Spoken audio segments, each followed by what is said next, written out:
the 47th Vice President of the United States, our own Joe Biden.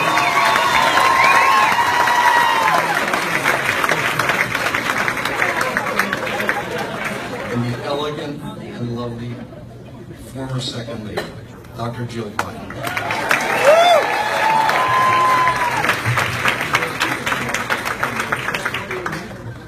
He did a great job, didn't he?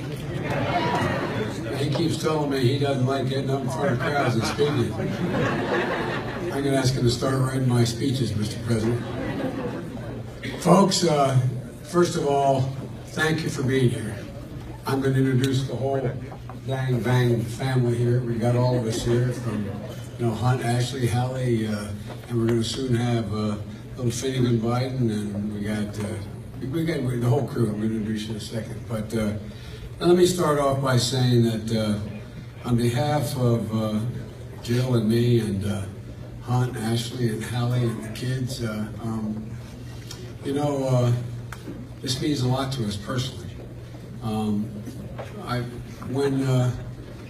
When Bo passed away, there were many of you in this room expressed your condolences, and they were heartfelt. And one of the letters I got, Mr. President, was from a good friend of both of ours, Vicki Kennedy. And Vicki Kennedy said that every time Teddy would be down, and Bo died of the exact same cancer that Bo died of, stage 4 glioblastoma. And said every time he was down, he'd go to the top drawer of his dresser and pull out a letter that his father had written to a dear friend who lost a beloved son in 1955. And the paragraph in the letter she underlined was one where Ambassador Kennedy said to his friend, George, I searched and searched and searched for meaning of why was his son Joe was killed flying over the English Channel at the end of the war. Why Joe was taken from me. What was the reason?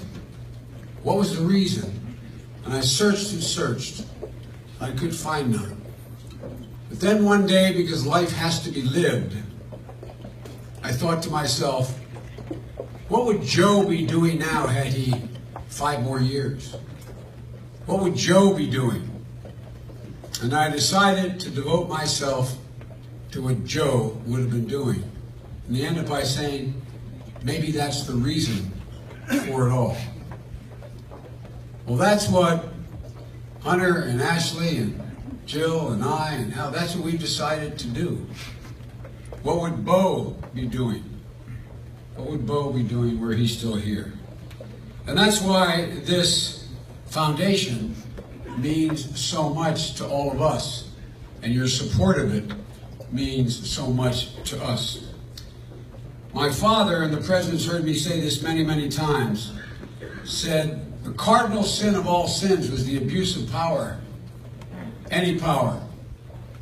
Physical power, economic power, psychological power. But he said the cardinal sin of all was for a man to raise his hand to a woman or an adult to raise their hand to a child. And Bo learned that lesson very well. He said repeatedly, and he meant it.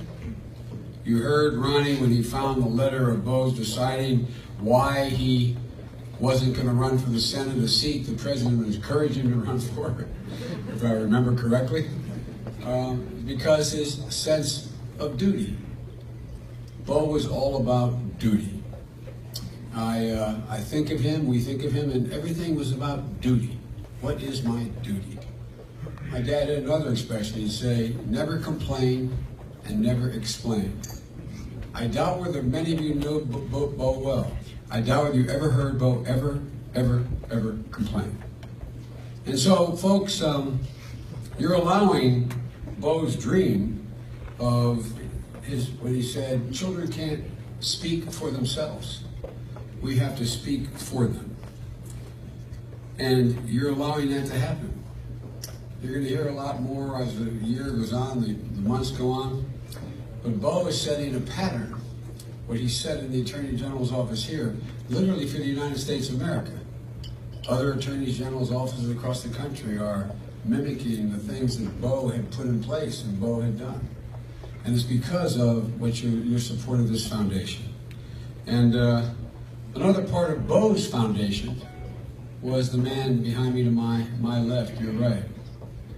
Bo and the president had a genuine relationship. One of the treasured photographs Bo had, and one hanging in Hallie's house as well as in ours, of Bo embracing Captain Bo Biden in Baghdad, when he was there, and the pride with which Bo had in introducing his friends to the president.